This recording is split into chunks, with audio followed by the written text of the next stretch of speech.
Rema hari ini, Keluaran 34 ayat 10. Firman-Nya, sungguh aku mengadakan suatu perjanjian di depan seluruh bangsamu ini, akan kulakukan perbuatan-perbuatan yang ajaib, seperti yang belum pernah dijadikan di seluruh bumi, di antara segala bangsa. Seluruh bangsa yang di tengah-tengahnya engkau diam akan melihat perbuatan Tuhan. Sebab apa yang akan kulakukan dengan engkau sungguh-sungguh dahsyat.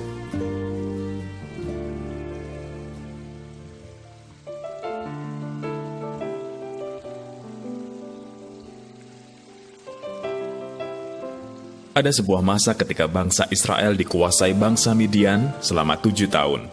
Saat itu bangsa Israel sungguh ada dalam tekanan besar. Semua usaha, kambing domba, dan hasil panen dirampas. Mereka hidup dalam ketakutan, kemelaratan, dan hilang pengharapan.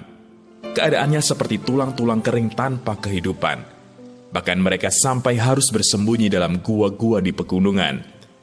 Hakim-Hakim pasal 6 ayat yang kedua.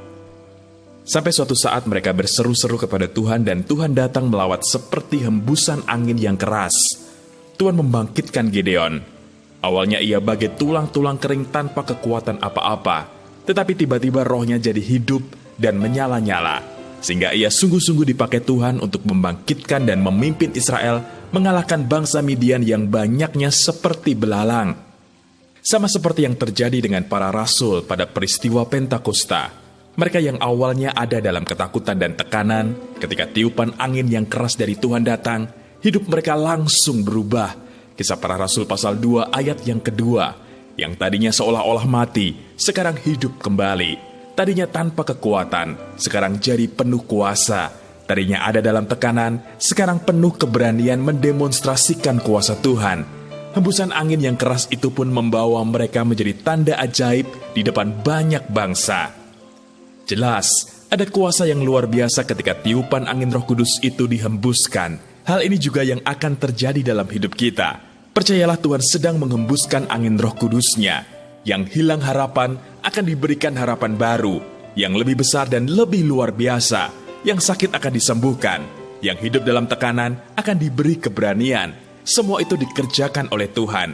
Bagian kita adalah tetap percaya, pegang janjinya, dan tetap melakukan yang terbaik. Maka ketika hembusan angin profetik Roh Kudus sungguh-sungguh datang melawat kita, Dia mendapati kita siap.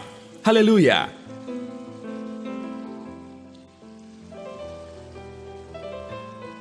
Apa yang Anda ingin Tuhan kerjakan dalam hidup Anda ketika angin Roh Kudus itu sungguh-sungguh datang melawat Anda?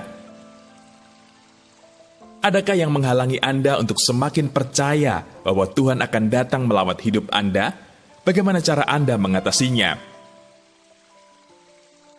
Apa yang sudah Anda lakukan supaya Anda didapati siap ketika angin itu datang? Tuliskan komitmen Anda.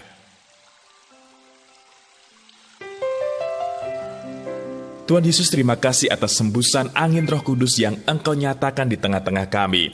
Kami tahu ini adalah tanda bahwa akan ada perkara dahsyat yang Engkau kerjakan atas hidup kami. Nyatakanlah itu ya Tuhan, dan bangkitkanlah kami lebih lagi. Di dalam nama Tuhan Yesus, kami berdoa. Amin.